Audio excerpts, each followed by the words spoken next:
This morning, the citizenship question. Why asking it in the next census might mean less money and influence for Texas. Two perspectives from the right and left. State Rep Ramon Romero in studio. March for Our Lives dominated news and social media last weekend. A week later now, what happens next? Texas lawmakers have passed tough online privacy laws before. Can Congress do the same for Facebook? And Dallas County Republican Chair Missy Shorey is with us on her fight to remove Democrats from the ballot and challenges ahead in her own party. From WFAA TV, this is Inside Texas Politics with Jason Whiteley. Good morning. We begin with 4 words. Are you a citizen? Republicans want that question added to the next census in 2020. Democrats do not. So what's the big deal? State Rep Ramon Romero is in studio with one side of this argument. He is a Democrat representing part of Fort Worth, and joining the questioning as always is Bud Kennedy of the Star-Telegram. Ramon, thanks for coming in today. Your first time here. It is. Thank you for having me, Jason. Glad to be here, Easter. Absolutely. Happy Easter to everybody here, too. Happy Easter. Let's start with this. Ramon, in 2000, when President Clinton was in office, the census asked the citizenship question to a lot of people. What's the big deal about this now? I think that I'm sure that in 2010 and other presidents since then, different administrations have realized that it has had a chilling effect on the amount of people that actually participate in the census. And the census has one requirement, constitutional requirement, and that's that all persons are wholly counted. So through a trial and error method, I'm sure, we have found that folks don't participate in the census, and that's not good for the states if they wish to adequately have representation in the U.S. Congress. I was thinking back that it seems like when I filled these out before, I haven't answered all the questions on there. Can't you just skip over this? Well, that's in question. The question at this point is, do you believe that the administration or those that are in the Census Bureau are capable of doing the right thing at this point? And what will they do if you don't answer all those questions? Will they just throw it in the trash? Does it go in the circular file, or will those folks be counted? Ramon, it's been on the community survey before. A few people have been asked, but not everybody. Why is it so important to push back against it this time? Well, I think if you're in Texas and you have an expectation to have 3 additional congressional seats, I think that's really important for Texas. I think it's really important for our Attorney General and our Governor to state that we will not be shortchanged. We deserve our dollars. When we send them to the federal government, we expect those dollars back. I believe that this is seriously a push by the federal government to hold on to as much of that money as possible. When we think about those dollars, of $40 billion or so that Texas will get of the $600 billion that can be allotted, how much of that is going to go back to the people? Because this is really people money. This is about housing, this is about transportation, and I believe this is Texans' dollars. I recently put a post this morning. I was like, are you a Democrat, a Republican, or a Texan? When it comes to this issue, I think that Texans need to stand up, and it starts with our governor. Governor Abbott should stand up and say, I don't believe that that this question should be added, and Attorney General Paxton should do the same. Well, but now people who are here who are not citizens are not eligible for some benefits personally, but you're talking about money overall that's sent to cities, that's sent to districts, things like highways. Some of that's allotted by the census. Yeah, the more people that we have in our state, the more money we'll have from that $600 billion pool. I think that's the number one issue here, is do we deserve all those dollars back for our state, the state of Texas, and do we deserve additional representation in Congress because of the growth of our state? It sounds like this is going to happen regardless. Can Democrats do anything to stop this? Absolutely. There's legislative solutions. I think the Democrats and Republicans in Congress have a decision to make. Are they going to follow the Constitution? This is a constitutional requirement that every person shall be wholly counted. And if they want to follow the Constitution, if this is a nation of laws, they will do the right thing, and this question will not be a part of the census. And if so, then more dollars will be spent to go back to those folks that don't fill out that question, that don't fill out that questionnaire. We're going to knock on doors, and that's going to cost hundreds of millions of dollars potentially to have people knocking on doors instead of people actually filling out the census and sending it back in. Trying to find those folks. Let me switch off to the legislature reconvenes in January. The Texas House will select a new speaker. Is there anyone that you could work with? Any Republican you want to see in that position? Well, I think there's dozens of Republicans that Give me some names. Who do you want to see in there? Well, I think Zerwas has already announced. Phil King has clearly announced. But I think that there's some other people that are there. I mean, if you ask me, I wish Lyle Larson would run. You know, I mean, he's someone that is willing to challenge the leadership and challenge the establishment and shake it up a little bit. That's really what we need. We don't need someone that's going to get along with one party. We need someone that will say, I disagree with you, whether you're Democrat or Republican. I disagree with you, whether you're Democrat or Republican, whether I do. The ideas of the whole need to come together. Will Democrats have a say in this? Absolutely. Absolutely. We don't know how many seats we're going to pick up, but whether we're going to pick up seats or not, that's going to happen. And I think that the Republican Party realizes that. I hope that the persons that are serious about running for Texas Speaker in the House in our side of the building do not believe that it's going to happen at an outside building and not on the first day of Will the Democrats session. pick up seats in Tarrant County? I believe that it's possible. In the Senate or in the House? I am hoping that our Senate District 10 gets picked up. And let me ask you about a Tarrant County issue. There's been a statewide debate over sanctuary cities. We've seen that continue to play out of the courts. But in Tarrant County, the sheriff has trained his deputies in the 287G program. Right. Why is that important, and why has that drawn so much concern? I think Sheriff Wayborn believes that his folks should do the job of the federal government, and I think that that's the taxpayers of Tarrant County to decide whether or not their taxpayer dollars locally should be going to do the federal government's job. I understand in some degree what Sheriff Wayborn wants to do, why he feels like that's his responsibility. That hasn't been the case, nationally, but I believe that it's just another one of those attacks, whether it's local or whether it's federal here with Census, that chill the immigrant population, continue to further push them into the shadows and make them stay home as often as possible. There is no doubt that there are people in Fort Worth that don't drive as often as they used to. SB 4 has absolutely driven people out of Texas and back to places like California, back to places like Arizona. And for those of us that don't believe it, just look at the cost of construction. The cost of construction has skyrocketed. Anyone who wants to get a project done now takes a lot longer. And listen, that is raising taxes. When the cost of a product goes up and that sales tax is now more, that is raising taxes. What happened to conservative government? What happened to keeping more dollars in our people's pockets? It's not happening. State Rep Ramon Romero, Fort Worth Democrat, thanks for coming in today. We appreciate it. Thank you so much, Jason. Thank you, bud. Thank you. Adding that question to the 2020 census might impact Texas. Everything from the number of representatives we send to Washington to the amount of money Washington sends us. Ross Ramsey is back with us this week. He's the co-founder and executive editor of the Texas Tribune. He offered some analysis on this issue in a column the other day. Good morning to you, Ross. Good morning. Let's talk about how this might impact Texas, because you laid it out pretty clearly in the column. Texas already has some areas that people are slow to respond to things like the census, where it's hard to collect information. They tend to be disproportionately Hispanic and or impoverished. And if you add a citizenship question, you, according to the demographers and some other experts, dampen enthusiasm for coming to the door and filling out a census exam. If you don't get enough people, if you don't get an accurate head count, we don't get as many people in Congress, we don't get as much representation. And when they're handing out federal funds for highways, health and human services, things like that that are population dependent, Texas would get shorted. I want to ask you too about this happened back in 2000, the 2000 census as well. Did Texas feel an impact when the citizenship question was asked to some people? A little bit. What they do now is they do a nose count and then they do a survey and base their numbers of citizens and non-citizens on the survey. So if you split it, you get a little bit different result. What they're talking about now is putting everything together. Gotcha. I want to switch off to education for a moment. The legislature cut $118 million in pre-K funding last session. Districts are scrambling to make it up now. How likely are lawmakers to restore any of that next session, considering they will be working likely with a smaller budget?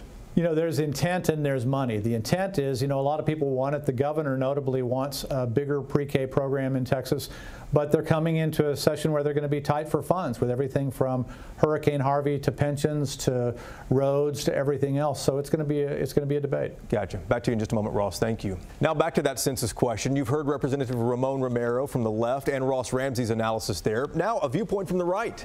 Here's Debbie Georgatos from 660 AM The Answer, and My Voice, My Opinion. The The state of California is suing the federal government to stop them from including the question on the census for the year 2020, are you a citizen? The Constitution requires a census every 10 years, and the information gathered dictates how many members of Congress each state can send to Washington. So, if you cannot distinguish citizens from non-citizens in the census, you necessarily give disproportionate representation in Washington to law-breaking sanctuary cities. But what this issue is really about is the dumbing down of the idea of citizenship. Whether the issue is voter ID to be sure that only citizens vote, or immigration policy, leftists are forever trying to erase the idea that citizenship means something. Citizenship in America is a profound idea. It's a commitment to the ideas that created America. Asking about citizenship on the census is valuing the idea that citizens choose their government. I'm Debbie Georgatos, and this is my voice, my opinion. When we return, Republican Chair Missy Shorey is here. There's a new development in her ongoing fight to get Democrats off the ballot.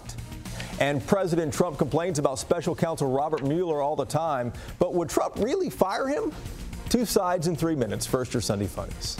The guy who quit today was John Dowd, who's Trump's lawyer for the special counsel investigation. He is not to be confused with Michael Cohen, Trump's lawyer who paid off Stormy Daniels, or Mark Kasowitz, who paid the Trump University plaintiffs, or Jay Goldberg, who did his 2 divorces, or Ty Cobb, his other lawyer for the Russia investigation, or David Friedman, who handled Trump's bankruptcies, or Erwin Durbin, who paid off the illegal immigrants Trump stiffed when he tried to hire them to build Trump Tower.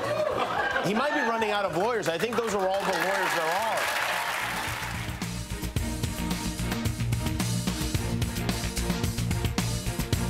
It's Ram Truck Month, so long live the trucks with best-in-class 30,000 pounds of fifth-wheel towing and class-exclusive features like coil-link suspension for a smooth ride and Ram box storage. They don't just inspire passion, they help it grow stronger. Hurry in for a great deal during Ram Truck Month.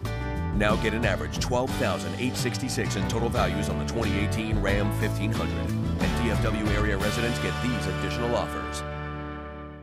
Hail forms when updrafts carry water droplets above the freezing line and back down to melt. This process repeats itself until the hailstone becomes too heavy and falls to earth. The more you know about the weather, the better. WFAA Weather Minds, sponsored by TXU Energy. TXU Energy Season Pass. Save 50% on your energy charges all winter and summer long, no matter how you use it.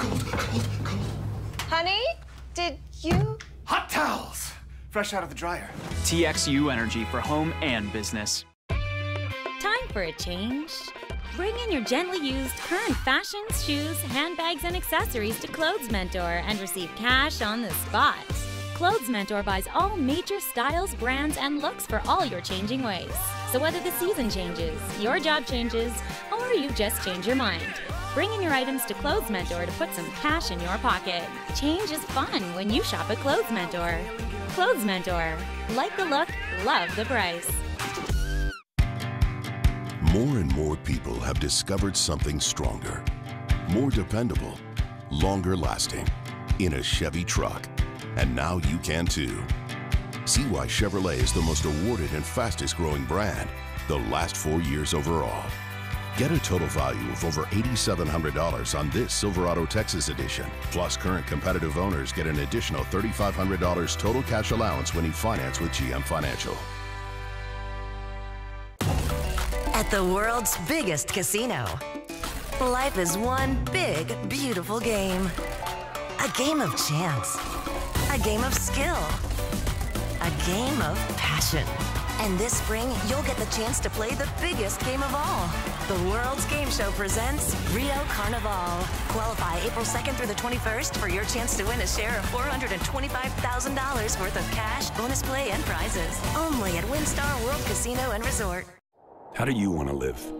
As a decent person? Good husband? Is that it? Good? Of course not. King of the Hill? Better. Top of your game? Win. All powerful. Like a boss. Like a pro. We couldn't agree more. We are professional grade. Get over $10,000 total value on a specially equipped Sierra SLT Crew Cab model. Plus, get an additional $1,000 when you finance through GM Financial. See your North Texas GMC dealers.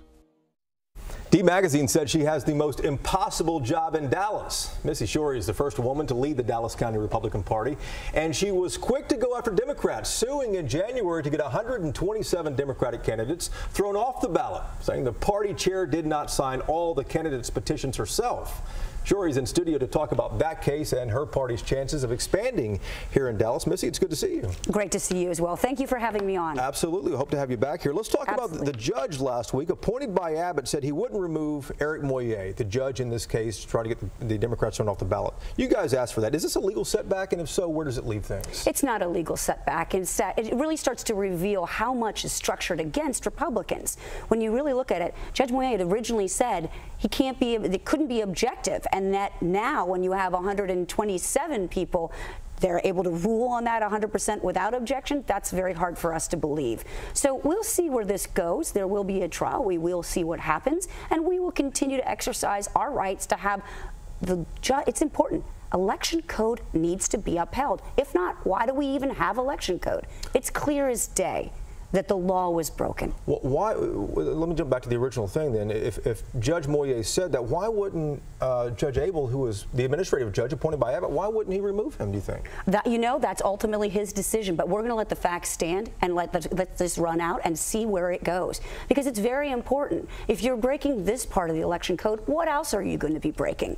We want fair elections, and we demand to defend democracy in Dallas, and that's exactly what we're doing. What message does this lawsuit send, Missy?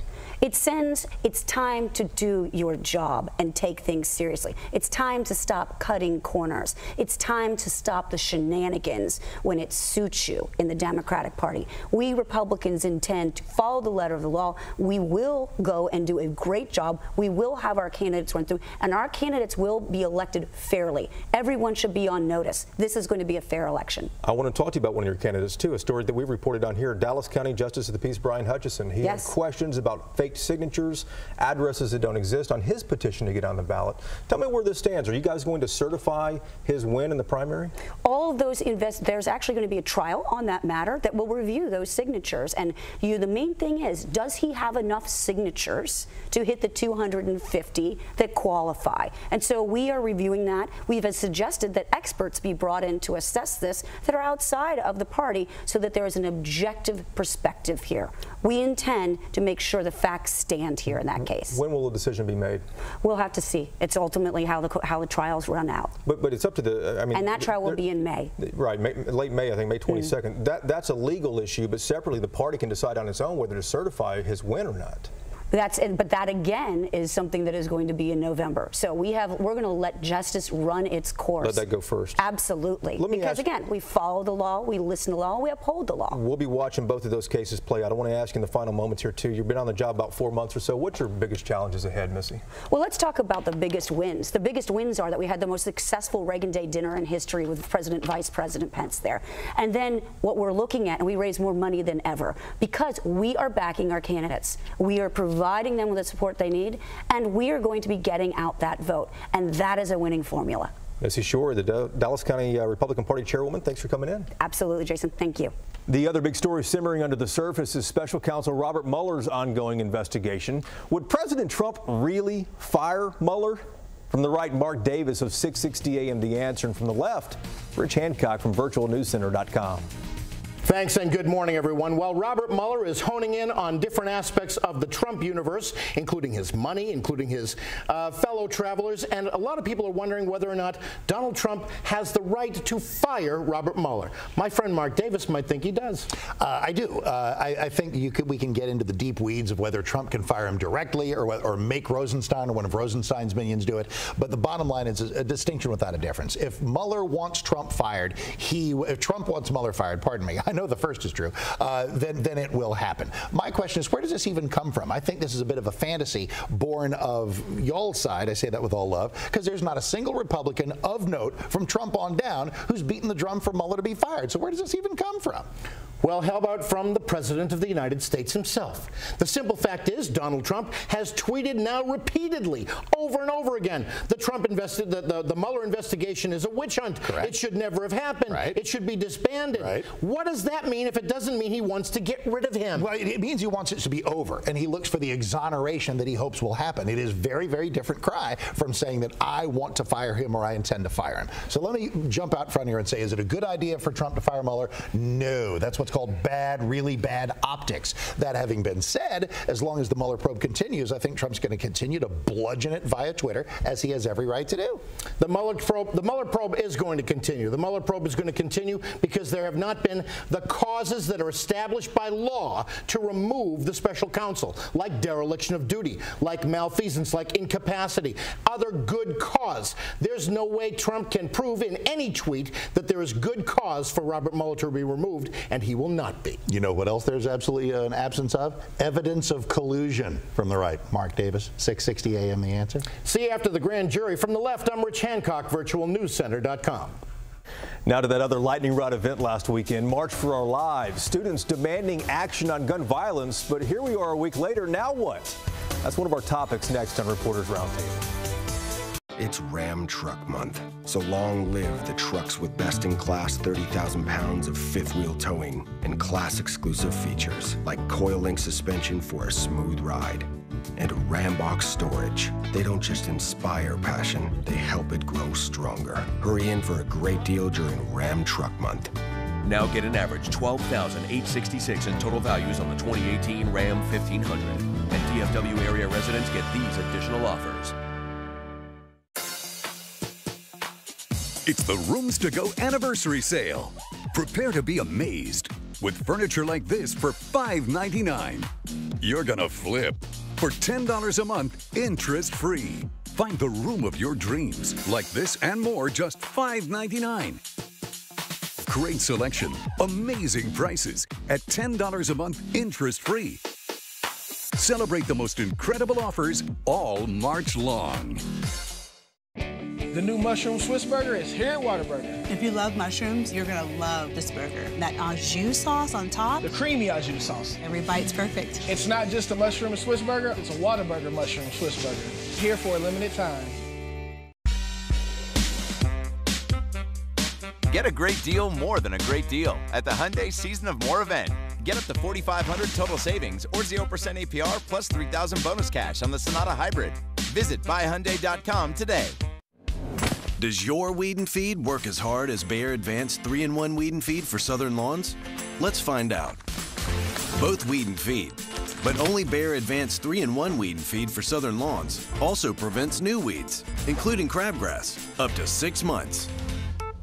The real bonus comes from Bayer Advanced.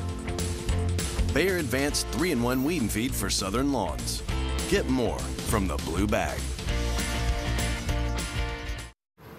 You know, you paid too much for your glasses. Who? You? They charged you too much. Who? Practically anyone who isn't America's Best. Or 2 pairs and a free exam are just $69.95. Whoa, that is low. Yep, you save on contacts there, too. I've got to see this. You know, you charge too much for cable. Yeah, it's not my department, dude. Seriously?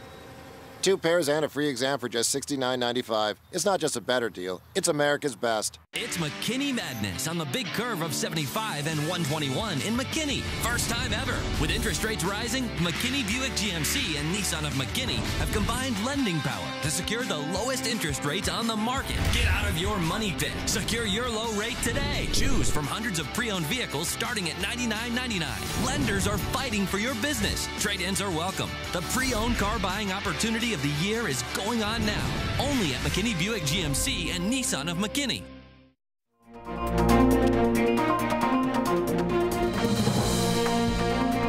Time now for Reporters Roundtable to put the headlines in perspective. Bud and Ross still with us, and Bernadine Steptoe, WFAA's political producer, is joining us as well. But Ross, let's start with you and all that talk about Facebook last week, whether lawmakers might and Congress might do anything to protect privacy. I think they're mad enough to do something. I'm not sure they know exactly what to do. This is a little bit over their pay grade. They're still trying to figure out how this all works. where they benefit, where they don't. And, you know, I think we're at the very beginning stages of this thing. What do you guys think? Will they take action? I think they'll leave it to the FTC. They'll leave it to the administration. Facebook's been punished before for giving away data or not having privacy sealed. So, you know, the administration can punish Facebook if they choose. Is that in anyone's advantage at this point? Well, and I don't think Congress is going to do too much either. Because as mentioned, they don't know what to do. However, Republicans did benefit more. What's interesting, from what's going on. And they have a hearing with Zuckerberg and the executives from Google and the other companies there. So they're going to talk to everybody about privacy. And it took a lot to even get him to come before Congress. Yeah, he didn't want to go before Congress for a while. Ross, let me ask you about that big student march, the March for Our Lives last weekend. A lot of people were talking about it. It was all over the news, all over social media. Is anything really going to change, though? You know, this really depends on voting, and it's one of those it's one of those classic situations. Young people don't vote as much as old people vote. If voters show up in the same way that marchers did, yeah, this will be a big political change. If it was just a march and it doesn't result in a vote, doesn't result in more activity, then legislators at the federal and state levels can ignore it. Is this an issue that would drive people to the polls? You know, no more than is already out there. You know, the stats show that the marches were mostly middle-aged women. They weren't mostly young people. The young people were at the front. But, you know, the young people have to turn out more than a 20% rate to get anything done. I think they are, because they are talking about voting. They're not just talking about showing up and marching. And also, I think that you're going to, it may take a while, but you're going to see a difference because they are pros in using social media, which will keep the effort going as well as help with turnout. And that's the question, whether this can remain alive up until the November general election, I presume, right? Yes, I think that they are in it for the long haul. I think that they have to keep going and keep some momentum because it's becoming partisan. We see some of the ugly pushback. What's worse now, what's had an impact is not the marches, but kind of the ugly Republican demeaning, condescending attitudes toward some of the teenagers. Some people are finding that a little distasteful. And it's just shameful. It's just shameful. Ross, I want to switch topics for you and ask about a story you guys reported on with Walmart and Costco now getting a judge's permission to sell hard liquor. The smaller liquor stores and distributors plan to appeal this. They aren't too happy about it at all. What's going to happen? Well, you have to be careful with the word smaller. This is about ownership. If you're a privately held corporation and it's a family corporation, no matter how big it is, you can sell liquor in Texas. What the court said is you can't bar publicly traded companies like Walmart, like Costco, from selling liquor, which would let them into what has been a big family business in Texas. Wow. And, you know, Alice Walton gave Joe Strauss's opponent several tens of thousands of dollars in the last election, I'd say strictly over this issue. This is the one issue that has put people on the side against Joe Strauss, is that they couldn't get liquor into Walmart. Now the courts may do it. And I think it's going to happen as well. You think so? I think so too, because it's difficult to the liquor lobby is a strong lobby, and I understand that. But the Walmart and Costco, they have big pockets as well. So I think it's going to happen because we didn't think that wine was coming into our communities. And here we are. Here we are. Gotcha. Thank you guys very much. We appreciate it. Thank you for watching as well. ABC's This Week begins in just a moment. We'll see you again next Sunday. Hope you have a good week.